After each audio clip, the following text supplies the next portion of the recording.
A lot of women want to get pregnant.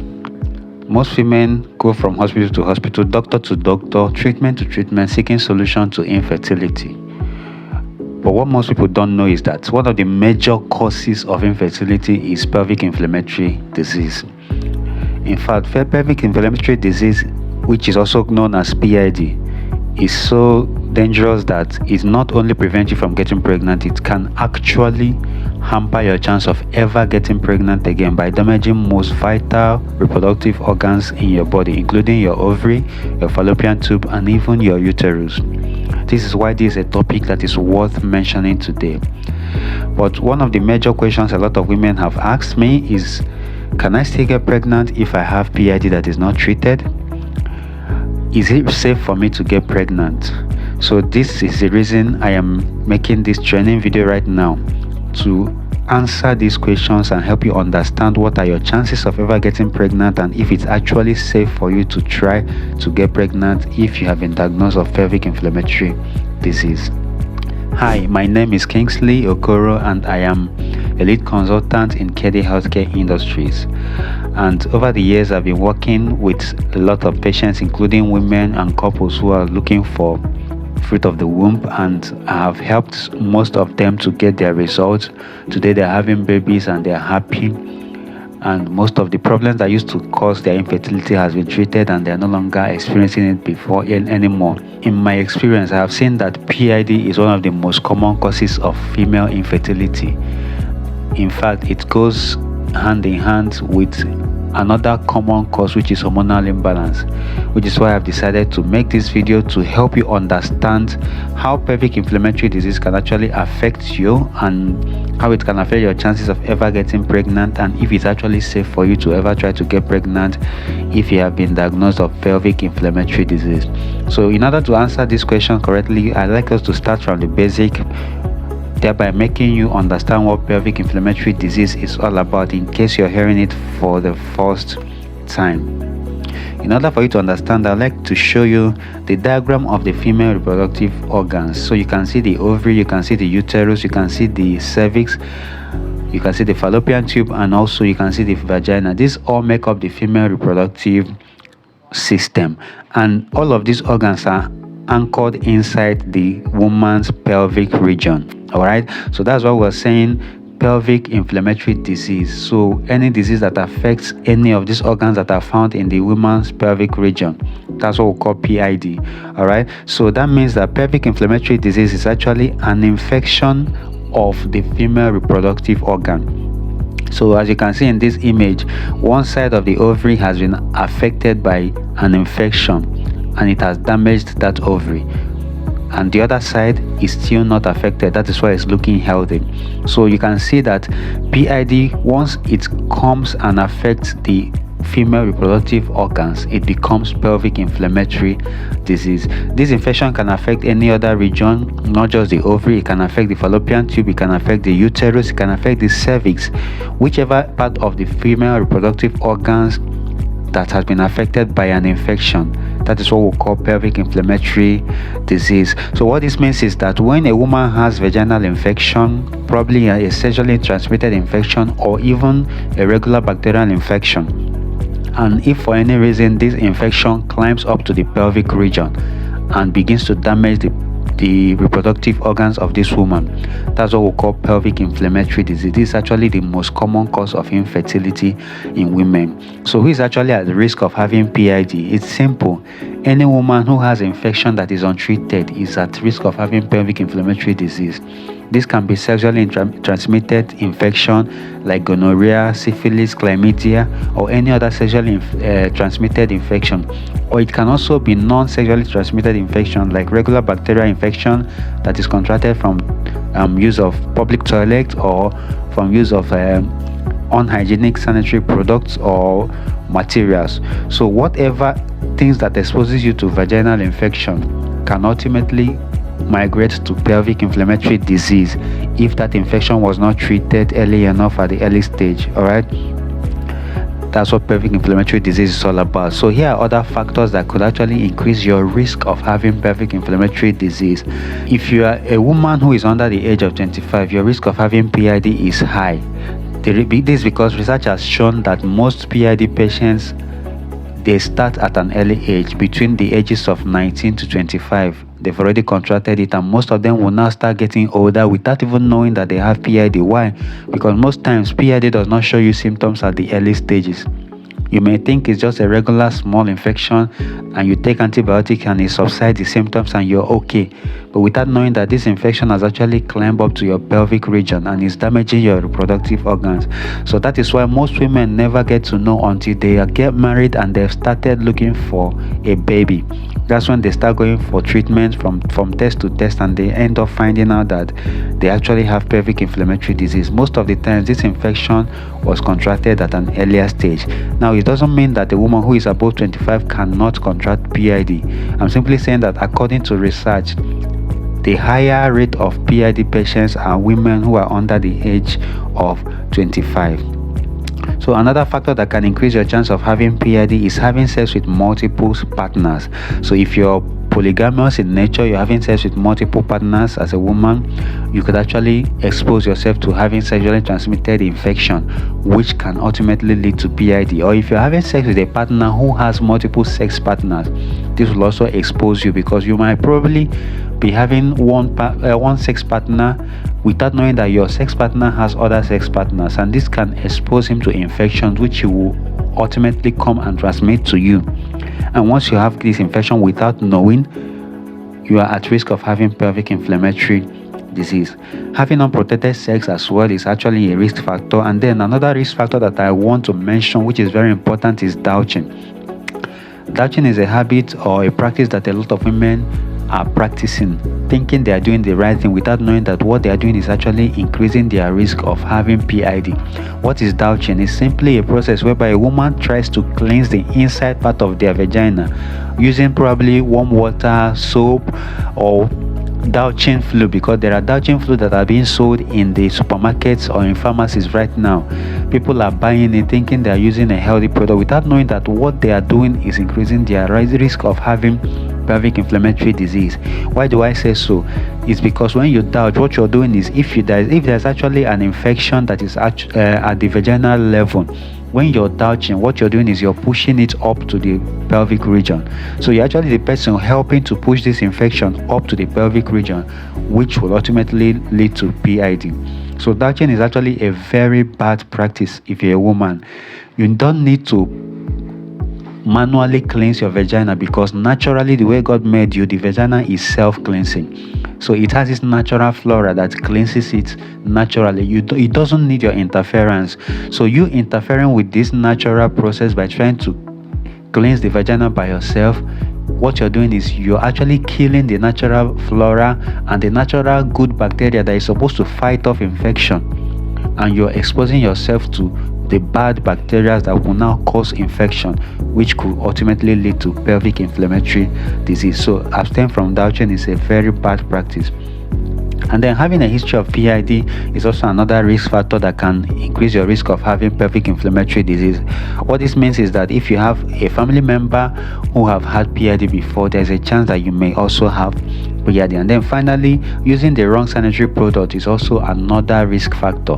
Yes, this is worth mentioning as well, because a lot of women are using sanitary products, especially sanitary pads and panty liners, that are synthetic, and they are very bad for your health. Why do I say so? Because research has shown that most synthetic sanitary pads are made with chemical substances, and these chemical substances increases your chance of having high acidity in your vaginal region and in your pelvic region, which increases your chance of accumulating bacterial infections. So if you're using these sanitary pads that are of low quality and they are made with synthetic materials like dioxin, which is a chemical that hampers your chance of even conceiving, because these chemicals, they don't only increase your chance of having infection, they also increase your chance of having hormonal imbalances, because they destroy your endocrine system, which is why a lot of women today are having imbalanced hormone. Whenever you see a woman who is struggling to conceive, there's always a chance that they are either having PID or they are having imbalanced hormone, or they are having the both. Most of the times, this thing can accumulate from the use of the wrong sanitary pad over the period of several years. All right. So if you are actually considering the having a baby anytime soon, you need to pay attention to the kind of sanitary product that you use. Most of the sanitary pads that you're buying out there that is cheap and affordable, they are not good for your health. All right, so now let's look at the symptoms. How do you know that you actually have pelvic inflammatory disease? What are the signs that you're going to see? The most common sign is that you'll be having pain in your lower abdomen. This is actually the most common sign. So if you're having consistent pain in your lower abdomen, there's a high chance that you're having pelvic inflammatory disease. Another common sign is that you'll be having pain in the upper abdomen, and you could also be having fever. So if you're having feverish feeling and you know that you don't have malaria or typhoid, there's a high chance that it could actually be pelvic inflammatory disease. Another symptom is painful sex. If you experience that each time you try to have sex, you're having so much pain, there's a high chance you have pelvic inflammatory disease. Another symptom is painful urination. Now, painful urination is also a symptom of urinary tract infection, UTI, but it's not only UTI that causes painful urination. Another thing that causes painful urination is pelvic inflammatory disease. All right, so another symptom is irregular bleeding. So most women have complained that they experience their menstrual period more than once in a month. Chances are, most of the time, it's not always menstrual period that you're experiencing more than once a month. Most of the time, it could be irregular bleeding caused by pelvic inflammatory disease. And then you have increased or foul smelling odor. Do you understand? So if you're having vaginal discharge that is giving out foul smelling odor, it is a sign of infection. So, but you need to go for a test to know if it's just a regular infection or if it has migrated to pelvic inflammatory disease.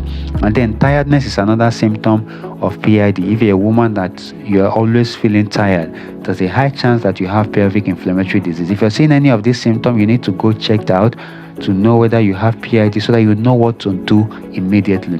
And then there are other higher or more severe symptoms that women experience when their PID has gone to a severe level.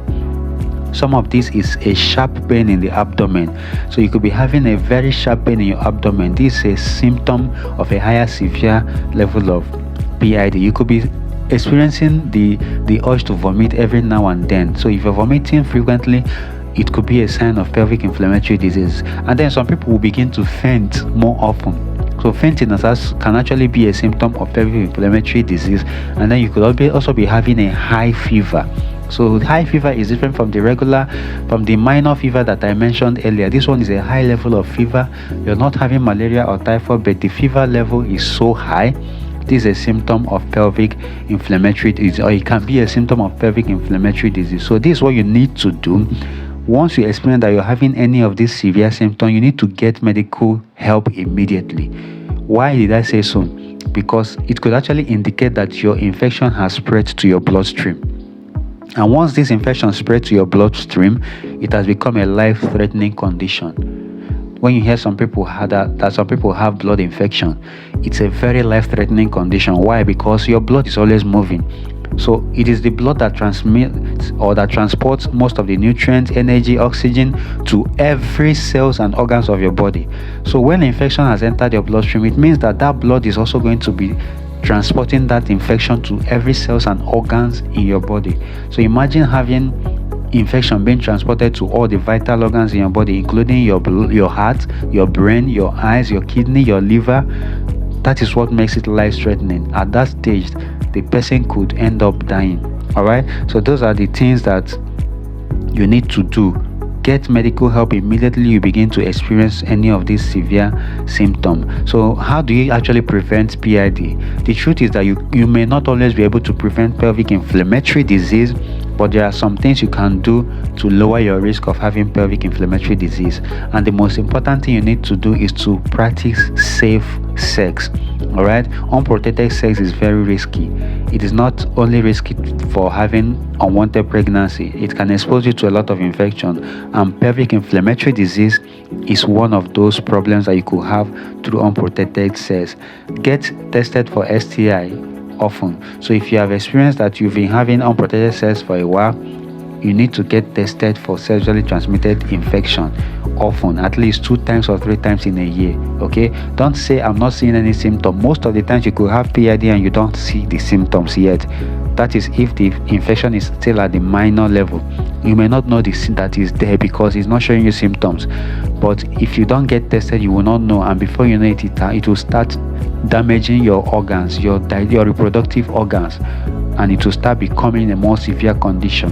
Do you understand? So get tested often and practice monogamy, okay? It's actually in your best interest to have one sex partner, and also ensure that your partner also is having only you as a sex partner. And then also do not douche. Douching is a very terrible practice. Do not douche. You're not helping yourself. Allow the vagina to cleanse itself. If you're experiencing something like a bad smell or foul smelling odor coming out from your vagina, the solution is not in douching. The solution is in getting treatment, because that is also a symptom of infection. All right. So if you don't have infection, there's no way you could be having bad smelling or foul smelling discharge from your vagina. So do not douche. And then when you use the toilet, try to know how to wipe yourself so that you don't actually carry infection to your vagina. Wiping from back to front is actually risky for you as a woman. So you could actually wipe from front to back instead of wiping from back to front. Or best of all, use water when cleaning yourself after using the toilet. And then, like I mentioned again before, one of the most important ways to prevent PID is to pay attention to the sanitary products you're using, especially your sanitary pad, because a woman uses a lot of sanitary pads over a lifetime. So if you are using a sanitary pad that damages your chances of or that increases your risk of having infection over the years, you're actually not helping yourself. All right, you don't need to go for what is cheap. Go for what is good for you. You need a pad that is manufactured using organic products. For example, the KD Healthcare 7-layer sanitary pad is the best sanitary pad any woman can use. And it's not just from me, a lot of women have testified. Why? Because instead of causing those problems, it's actually correcting those problems in your body. So the sanitary pad, instead of disrupting your hormone, it's actually correcting your endocrine system, helping you to have a balanced hormone, and it's actually fighting infection instead of causing you infection. So use the right sanitary pad and you will not be exposed to pelvic inflammatory disease. Now here's another question that a lot of women have asked: how bad is pelvic inflammatory disease? If it is not treated, what are the complications that could occur? The simple thing is that complications differ. There's a lot of complications that can occur when you have an untreated pelvic inflammatory disease, but the most common one is infertility. Alright, pelvic inflammatory disease is one of the problems that makes it impossible for women to conceive and bear children. And most of the times when they conceive, actually it doesn't mature. Most of the time it ends up in miscarriages. Why? Because PID can damage even your uterus, destroying your chances of ever anchoring a pregnancy to full term. So if you're experiencing regular miscarriage, there's a high chance that PID has actually caused a damage in your reproductive organ. Another problem or complication that could occur is ectopic pregnancy. Let me explain what ectopic pregnancy is all about. Here's an image of a woman who is having ectopic pregnancy. This is actually gotten from a scan. So you can see that this woman is pregnant, but the pregnancy is not developing on inside the uterus or the womb. It is developing on the fallopian tube. Why is it so? It's so because the woman has PID, and this PID has caused a scarring in the fallopian tube, and this scarring has caused a blockage in the fallopian tube.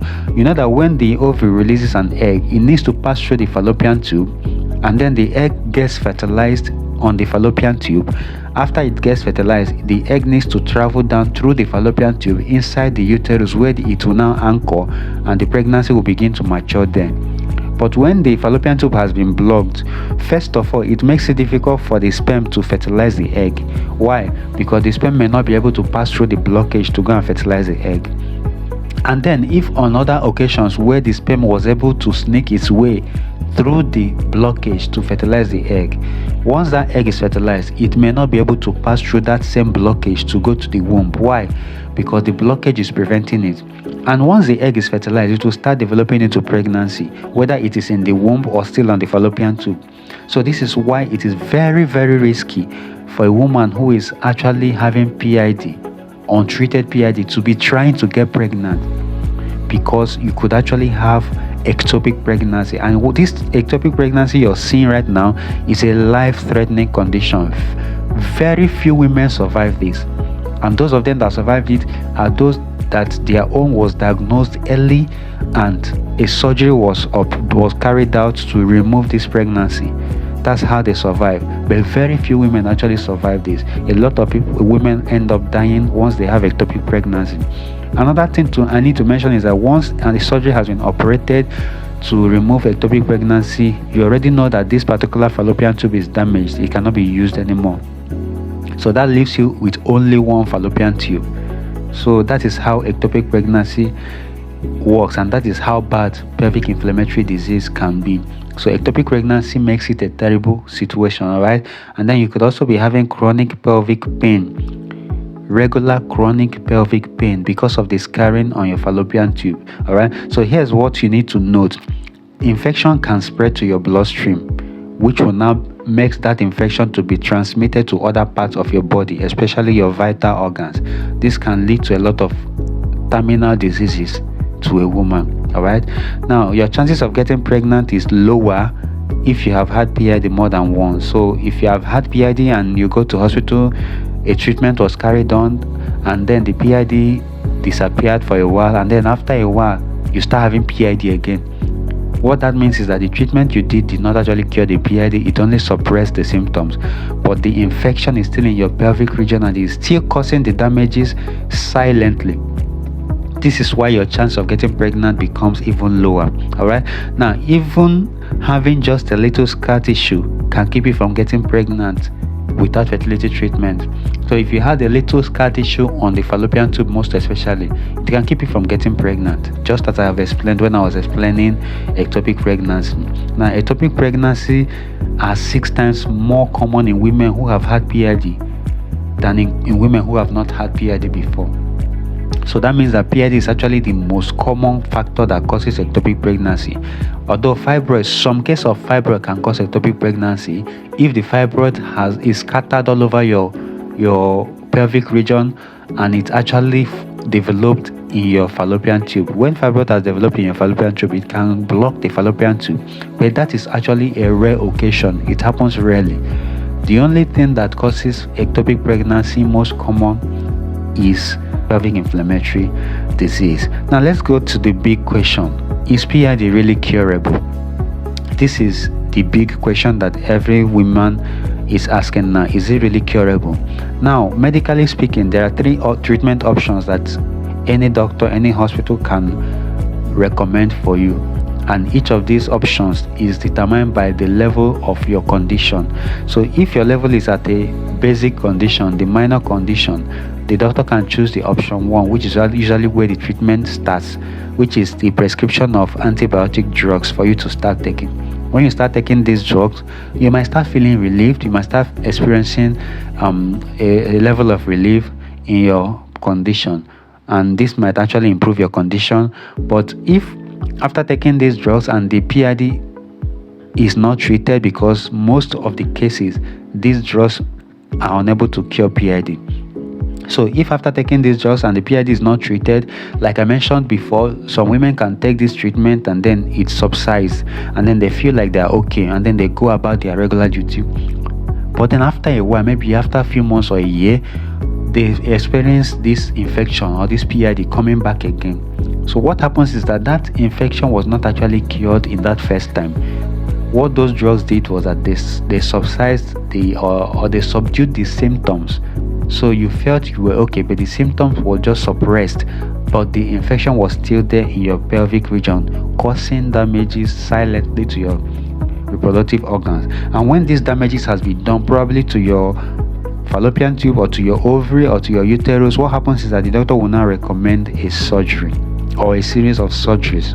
What the surgery does is to remove those parts of your reproductive organ that has been damaged, so that you stop feeling the pains that you're feeling. That's what surgery does. The surgery is not meant to cure PID. Surgery does not cure PID. What surgery does is that if there's a damage in your reproductive organ as a result of PID, the surgery will remove those places that has been damaged.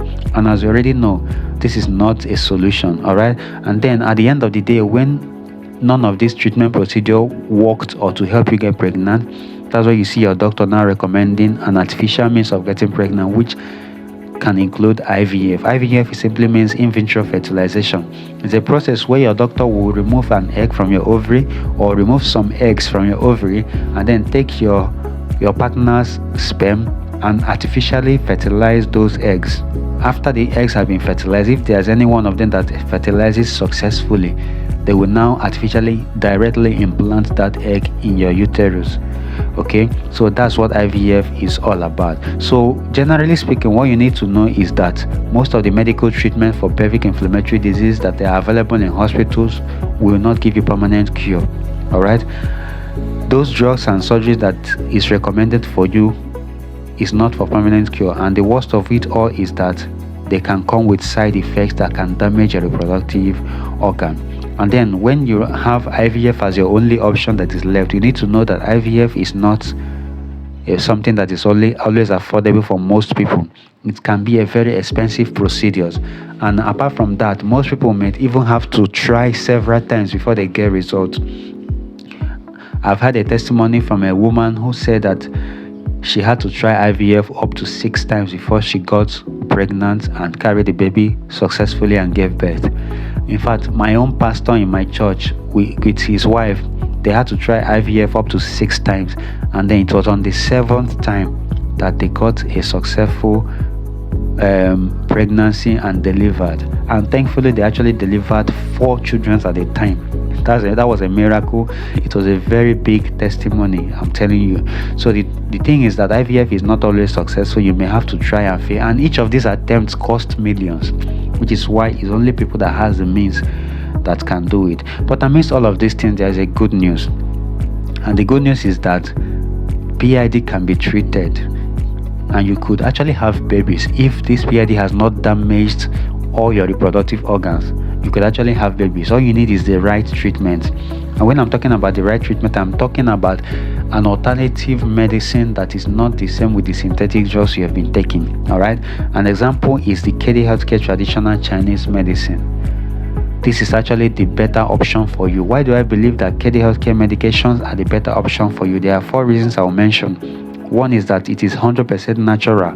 Okay, these are natural traditional Chinese medicine that is coming from way back 5,000 years ago.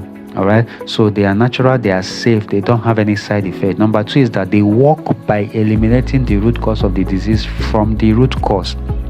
Okay, so our medications are not going to suppress or subdue the symptoms of infection to make you feel better for a while. No, when you're taking our medication, what it does is that it is actually eliminating those infections from your pelvic regions and from your vagina and from anywhere it is, so that you can be completely free from it. That's how we achieve permanent solution.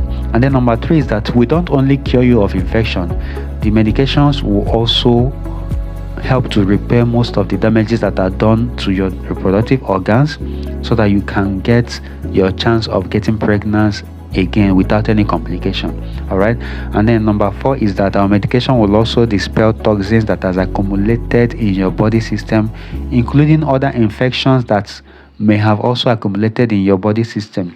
As you're treating PID, what happens is that the treatment is also eliminating all of these toxins, all of these other infections from your system, so that when you're free indeed. That's why we call it the better treatment option for you.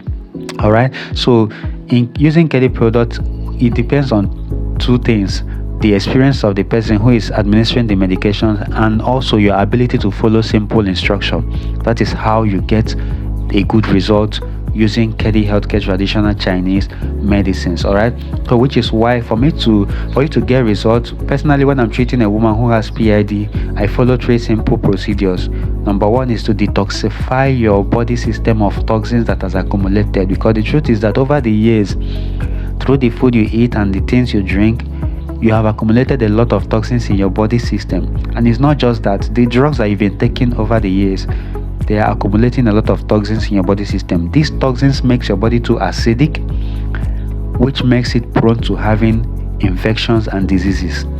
So for us to get results in traditional Chinese medicine, the first step is always to eliminate those toxins. Free yourself, free your body system of these toxins. After that, we go to the stage 2, which is the main treatment, where you will now tackle the infections head on to get rid of these infections from your body. And then finally, if you're looking for a baby, the third stage is for you. We now go into helping to boost fertility by increasing your chance of having a balanced hormone and boosting the healthy state of your reproductive organs so that your chance of getting pregnant can be high. So remember, in all this, if you're sexually active or if you have a sex partner while you're having this infection, you need to know that you're not the only person that is carrying the infection. Your partner is also carrying that same infection. So what you need to do is, when you're treating yourself, don't just treat yourself alone. You need to get your partner treated as well. This is how to get permanent result, because if you treat yourself alone and you go have sex with your partner again, you're going to contract that same infection again and you're starting all over again. That's why when I treat women who are having infection or PID, I always recommend that they also get treatment for their sex partner as well, so that both of them are treating themselves at the same time. They will be free from infection, and so that their solution will be permanent. All right. And also, you have to avoid having sexual intercourse with your partner during the treatment, so that you can get permanent result. All right. So finally, what do you need to do, or why do you need to act fast right now? This is a summary of everything I've told you right now, and this is why you need to act fast. Number one, if untreated early enough, infections can get into your bloodstream, which can become life-threatening. I've mentioned it time and time again. When infection gets to your bloodstream, it has become a life-threatening condition. So this is why you need to act fast. Treat that PID, treat that infection right now. Number two is that if you suspect that you have a blocked fallopian tube, you need to stop trying to get pregnant, because it's a very risky thing. You're putting yourself at risk of having ectopic pregnancy, and ectopic pregnancy is a life-threatening condition. All right. So once you suspect that you have pelvic inflammatory disease, stop trying to get pregnant. Focus on treating that PID and getting cure first. That's the most important thing you need to do. Number three is that using surgery to treat PID can cause a permanent damage to your reproductive organ, a damage that not even KD product can cure. So imagine that there is a PID in your ovary, damaging your ovary, and then you use surgery to remove those things. That surgery can damage your ovary permanently, and you will no longer be able to ovulate. Or the surgery can damage your fallopian tube permanently, and you will no longer be able to make use of that fallopian tube. Or it can even damage your uterus. In fact, this one happens most often. Surgery that involves uterus most of the times end up in damaging the uterus and damaging your chance of ever carrying a pregnancy with your womb. Okay, so another thing you need to know is that when you treat PID with synthetic antibiotics, the infection may return back later, because those drugs you're taking, they don't have the ability to cure this infection completely. This is why the Center for Disease Control and Prevention have mentioned that 1 out of every 8 women who have had PID before, we have difficulty getting pregnant, because that PID is not completely cured. All right. So this is why our final stage of treatment, after we have treated you of PID, our final stage of treatment is focused on restoring your hormones and then restoring your reproductive system to a healthy state, so that you can carry pregnancy and give birth to a healthy baby. So what should you do right now? It's simple. Get back to the KD consultant who gave you this video to watch and get your treatment started. Let him ask you a few questions to understand your unique condition, and then prescribe the right medications for you to use for your treatment. Because the truth is that there is no particular one medication or one prescription that will work for everybody who has PID. According to your personal health condition and the answers you're going to give to the questions he will ask you, he is going to know the right things to give you and the ones not to give you the result that you're looking for. At the end of the day, what we're looking for is to help you live a disease-free life, infection-free life, PID-free life, and then also to have babies whenever you want to have babies. So that is what you need to do. So get back to the person or the KD consultant. I have to put emphasis on the KD consultant, because not everybody may be a KD consultant. You need a KD consultant with experience and knowledge of how our product works to give you the prescription that will work for you. So get back to the KD consultant who gave you access to this video and get started with your treatment. Or if you just stumbled on this video and you were not actually referred to it by somebody, but you want to treat yourself, I'm going to drop a link in the description so that you can reach out to me, and then I'm going to help you out. All right, so thank you once again. My name is Kingsley Okoro and I am your KD consultant managing this channel. All right, so until I create another educational video that is going to share more vital information with you, thank you so much for watching this video to the end. See you.